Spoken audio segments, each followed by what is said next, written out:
Yes, it is quite a strong US economy. And certainly Powell referred to that in his press conference last night, because people tried to get him to say, no, could you raise rates again? Or is the economy slowing down because GDP was down to 1.6?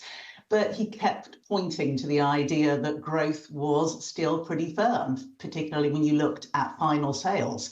And yeah, probably the payrolls release, it'll be slower than obviously the really strong numbers that we had a year or so or more ago, but it's still pretty robust. Yeah, and I know you're an economist and not a market strategist, Janet, but when I look at what the market reactions, yes, there's bits of wobbles, and yes, April wasn't brilliant, but by and large, we're still off to the races in terms of valuations compared to history as well.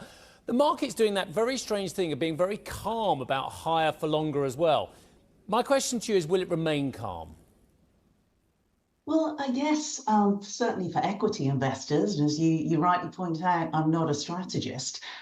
They've had to contend with the idea that at the turn of the year, the markets were expecting 6 rate cuts, and now I think it's about 1.5 by the end of this year. But at that time, GDP growth has held up extremely well. As you've just mentioned, the labour market is still pretty solid. So I guess for the equity market, the real challenge would come is if all rate cuts are priced out and they see signs that growth is actually weakening. And even Powell did point to, when he was asked about policy restrictiveness, he did point to certain areas where we are seeing signs that tighter policy is feeding through. So it is about balancing off the rates versus underlying growth, which is what will matter for those larger listed companies. Yeah, Janet, good morning to you. I mean, dare I say, does the Fed then believe that the strong data is transitory? No, I think as Powell made very, very clear in the press conference, when it comes to deciding what is the appropriate level of interest rates and when will it be appropriate to start cutting, or in a worst case scenario, actually having to raise rates again, he kept referring to this idea of the totality of data.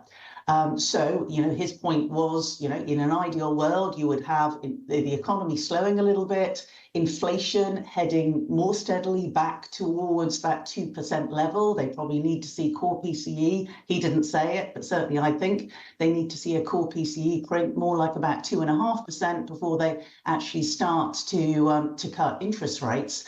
But it is about the totality of the data. It is about what's happening to growth. If inflation stays where it is, but growth shows signs of falling off a cliff and we get payrolls down towards 0 or certainly well below 100, then they're more likely to react to the growth data if, as you suggest, it proves to be transitory. But you can't just look at the growth or the inflation. You've got to look at how they balance the two.